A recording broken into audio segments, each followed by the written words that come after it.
라디오 텐텐 기도입니다. 오늘 날마다 주기로 큐티 본문은 마가복음 10장 1절에서 12절 말씀입니다.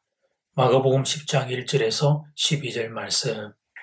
말씀의 제목은 결혼과 이혼. 1절을 보면 유대 지경과 요단강 건너편으로 예수님이 가십니다. 그곳은 헤롯 안디바의 영토입니다. 헤롯은 얼마 전에 아내를 버린 적이 있었습니다. 그 이후 헤롯은 세례 요한의 책망을 들었습니다.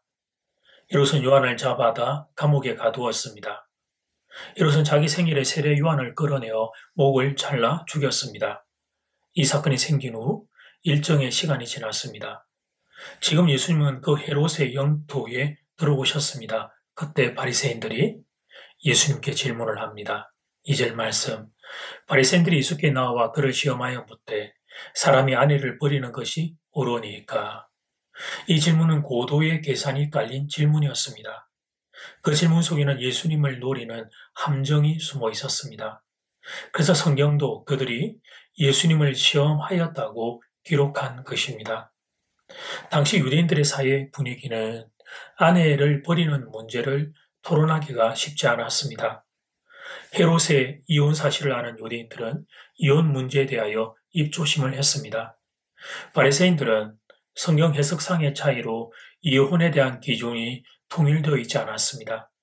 이혼은 자기들 내부적으로 민감한 문제였습니다. 까딱 잘못 말하면 헤롯 왕의 심기까지 건드리게 됩니다. 헤롯에게 보복을 당할 수도 있습니다.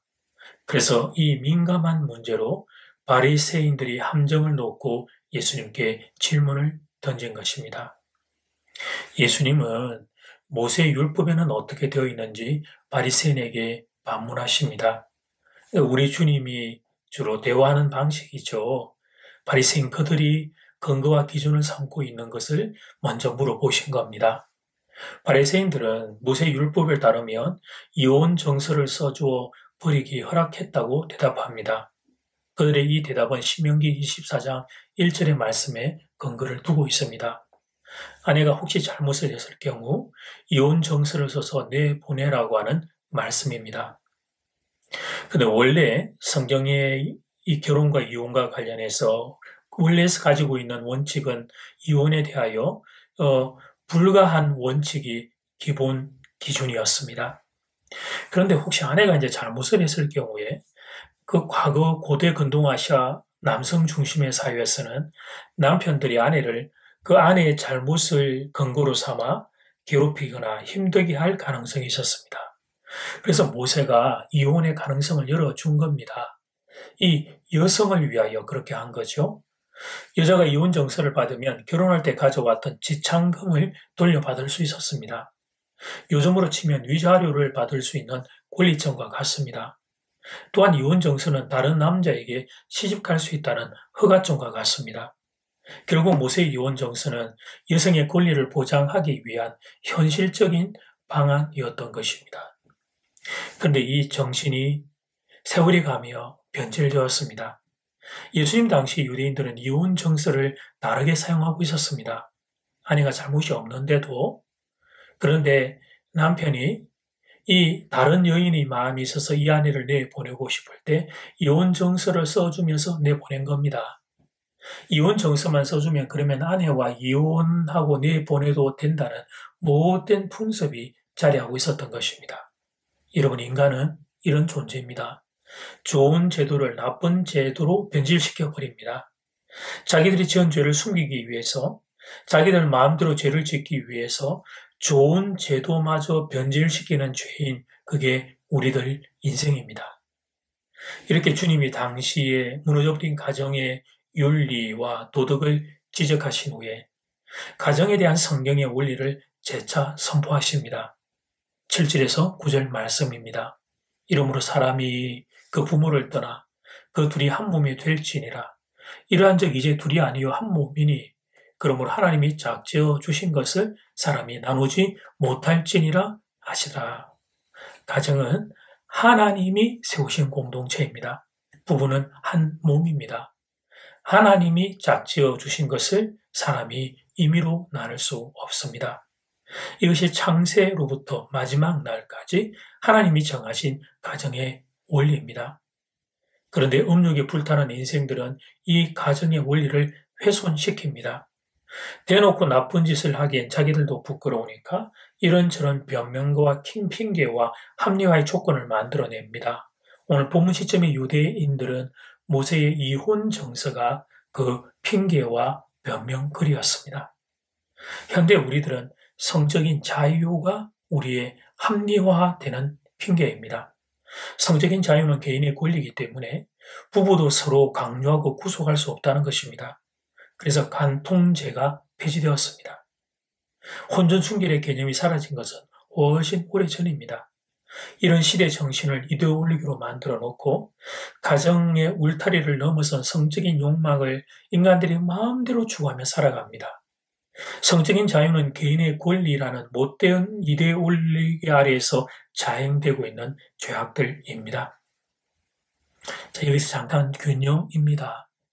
어쩔 수 없는 순간이 있을 수 있습니다. 정말 어쩔 수 없는 순간이 있을 수 있습니다. 이혼을 하지 않을 수 없는 너무 가슴 아픈 순간이 있을 수 있습니다. 주님은 그런 아픈 순간들까지 다 무시하며 지금 말씀하시는 건 아니에요. 우리 주님은 그렇게 강제적이고 억지로 하는 분이 아니시기 때문이죠.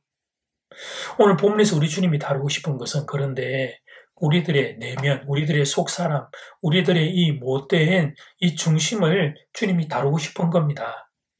자신의 성적인 욕망 때문에 또 다른 어떤 자신들의 욕심과 이기심 때문에 아내를 쉽게 버려버리는, 반대로 또 남편을 쉽게 버려버리는 못된 마음들에 대해 경고하시는 겁니다.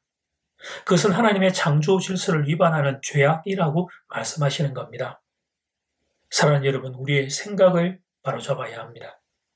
가정은 내가 원하면 유지되고 내가 싫으면 깨뜨릴 수 있는 그런 곳이 아닙니다. 가정은 하나님이 정하신 창조 질서입니다. 그래서 소중하게, 정말 소중하게 우리의 눈물과 우리의 사랑과 우리의 모든 감정과 의지를 다해 그렇게 귀하게 다루어져야 될 보물과 같은 공동체입니다. 이제 첫 번째 기도 시간입니다. 받은 말씀과 개인 기도 제목을 가지고 함께 기도하는 시간입니다. 이 시간 다 함께 마음을 모아 주님 앞으로 나아가겠습니다.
이제 두 번째 기도 시간입니다. 가정은 하나님이 세우신 공동체입니다. 하나님이 작주어 주신 것을 사람이 나눌 수 없습니다. 이것이 창세로부터 마지막 날까지 하나님이 정하신 가정의 원리입니다. 그런데 죄악, 음욕, 이기심, 이 못된 것들에 불타는 인생들은 가정의 원리를 훼손시킵니다. 이런저런 변명과 핑계와 합리화를 만들어냅니다. 우리 생각을 바로잡아야 하겠습니다. 더 소중하고 귀하게 이 가정을 껴안고 사는 우리 모두가 되어야 하겠습니다. 이 시간 다 함께 마음을 모아 기도드리겠습니다.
하나님 오늘 어린이날입니다. 남편과 아내가 있기에 자녀가 생깁니다. 어린이날에 우리 어린 자녀들도 잘 돌봐야 하지만 남편과 아내의 자리가 건강하게 하나님 세워지기를 소원합니다.